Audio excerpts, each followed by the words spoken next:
পুরাকালের কথা। কৈলাস পর্বত তখন ছিল ছায়া সুনিবিড়, ফুলে ফলে শোভিত, বৃক্ষলতায় আবৃত। পারিজাত সহ বিভিন্ন ফুলের সুগন্ধে চারিদিক আমোদিত থাকত। নৃত্য করে বেড়াতো অপ্সরা, ধ্বনিত হতো বেদ ধ্বনি। এই কৈলাস শিখরে শিব পার্বতী বাস করতেন। পরমানন্দে ছিলেন শিব পার্বতী। একদা পার্বতী শিবকে প্রশ্ন করেন, ভগবান, আপনি ধর্ম, অর্থ, কাম ও মোক্ষদাতা। আপনি কোন ব্রতে বা তপস্যায় সন্তুষ্ট হন?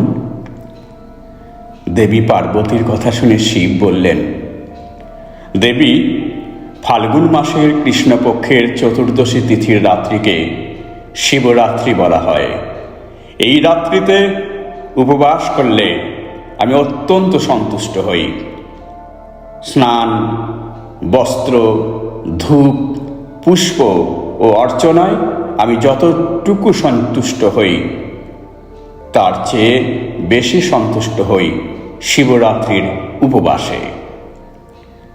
তিনি আরও বলেন, ব্রত পালনকারী ত্রয়োদশীতে স্নান করে সংযম পালন করবে, হবিষ্যান্ন ভোজন করবে, ভূমি বা কুশ বিছিয়ে শয্যা গ্রহণ করে আমার নাম স্মরণ করতে থাকবে। সন্ধ্যায় যথাবিধি পূজা করে বেলপাতা দিয়ে আমার পূজা করবে। বেলপাতা দ্বারা পূজা করলে আমার যে প্রীতি জন্মে, সকল প্রকার পুষ্প সংগ্রহ করে কিংবা মণি, মুক্তা, প্রবাল বা স্বর্ণ নির্মিত পুষ্প দিয়ে আমার পূজা করলেও আমার তার সমান প্রীতি জন্মে না। প্রহরে প্রহরে বিশেষভাবে স্নান করিয়ে আমার পূজা করবে।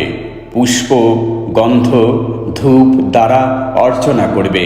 প্রথম প্রহরে দুগ্ধ, দ্বিতীয় প্রহরে দধি, তৃতীয় প্রহরে ঘৃত এবং চতুর্থ প্রহরে মধু দিয়ে আমাকে স্নান করাবে এবং পূজা করবে। হে দেবী, এই হলো আমার প্রীতিকর ব্রত। এই ব্রত করলে তপস্যা ও যজ্ঞের পূর্ণ ফল লাভ হয় এবং 16 কলায় দক্ষতা জন্মে। এই ব্রতের প্রভাবে সিদ্ধি লাভ ঘটে। আমার এই ভিডিও ভালো লাগলে প্লিজ লাইক করবেন, শেয়ার করবেন এবং পরবর্তী ভিডিওগুলি যাতে শীঘ্র দেখতে পান সেই জন্য চ্যানেলটিকে সাবস্ক্রাইব বা ফলো করবেন। সুস্থ থাকবেন, ভালো থাকবেন। আজ এই পর্যন্ত, দেখা হবে পরের ভিডিওতে। ধন্যবাদ।